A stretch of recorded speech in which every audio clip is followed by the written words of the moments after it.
మళ్ళీ అడగొద్దు. ఇది 500 నోట్. తెలుసా అందరికి? సార్ తెలుసా తెలియదా? Yes or no. ఒక ఫామ్ ఉంటుంది కదా, ఏదైనా ఫామ్ ఫిల్అప్ చేసినప్పుడు మేల్ ఆర్ ఫీమేల్ అని ఉంటుంది. టిక్ చేయాలి, ఏదైనా నోటి టిక్ చేయాలి. అర్థమైందా? కాలేదు. ఖాళీ వదిలేస్తే లేనిపోయిన డౌట్లు వస్తాయి. ఇంకా ఎస్ ఆర్ నో అన్నప్పుడు అటన్నా ఇటన్నా మాట్లాడరు. నో అన్నా అన్నారు, నో ప్రాబ్లం. ఇట్లా చూస్తారేమో ఆయన అక్కడ. 500 నోట్ అందరు తెలుసు కదా. ఇది ఒరిజినల్ కాబట్టి దీన్ని చూసిన వాళ్ళు డూప్లికేట్ నోట్ గుర్తుపడతారు. Yes or no? మనం డిమానిటైజేషన్ అని ఒకటి జరిగింది. అది డిమానిటైజేషన్ జరిగే ముందు పాత నోట్ వేరే ఉండే 500 గుర్తుందా? ఆ నోట్ చూసిన నేను. అది చూడంగానే కోమాలకు పోయినా అనుకుందాం ఎగ్జామ్. అది చూడంగానే కోమాలకు పోయినా. అది చూసినప్పుడే ఇది వచ్చింది నాకు తెలియదు, డిమానిటైజేషన్ జరిగినటువంటి విషయం కూడా నాకు తెలియదు.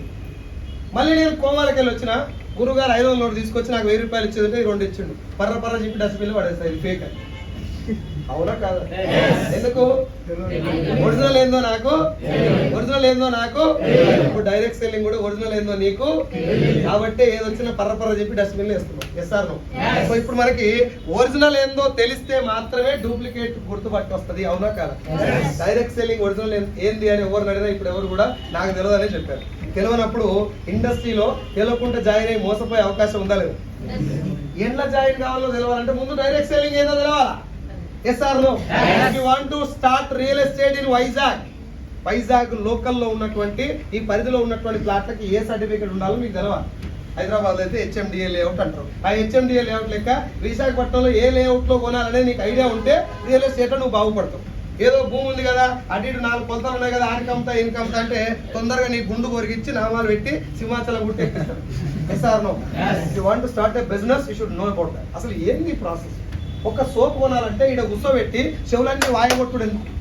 అదే సోప్ షాప్ లో పెడితే నేను కొంట కదా, మహేష్ బాబు తోటి చెప్పిస్తే కొంట కదా. ఈడ కూర్చోబెట్టి సబ్బు కొనవాలంటే ఏదో ఉంది దీని వెనక, అది తెలవాలి మనకి. Yes or no? నాకు పాయింట్ చెప్పండి. డైరెక్ట్ సెల్లింగ్ ఇండస్ట్రీ గురించి మాట్లాడాలంటే ముందు మనకు ఒక విషయం తెలవాలి. ఏదన్నా ఒక వ్యవస్థ టైం పాస్ రాస్తారు, ఏదైనా ఒక వ్యవస్థ టైం పాస్ రాదు. ట్రాఫిక్ వ్యవస్థ ఎందుకు వచ్చింది? యాక్సిడెంట్లు అవుతున్నాయి, సిగ్నల్ లేకపోతే ఎవరు పడతాడు గుద్దుకుంటున్నాం, ట్రాఫిక్ జామ్ అవుతుంది కాబట్టి there is a problem, solution is traffic police. There is a problem, solution is traffic police. Corona vaccine ఎందుకు వచ్చింది? జనాలు వస్తారు కాబట్టి there is a problem, solution is vaccine. Yes or no? మీ ఇంట్లో రోజు బట్టలు ఉత్తానికి కష్టమవుతుంది, వాషింగ్ మిషన్ తెచ్చినాం. There is a problem, solution is washing machine. Direct selling industry కూడా జనాలు అందరూ పైసలు వస్తాయి కాబట్టి రాలా. There is a severe problem and serious problem. There is a solution, that is direct selling. ఆ డైరెక్ట్ సెల్లింగ్ లో మన కంపెనీ ఏంటో తెలుసుకునే ముందు డైరెక్ట్ సెల్లింగ్ ఏంటో మనం. Are you all ready? నిజంగా రెడీ అవుతుంది.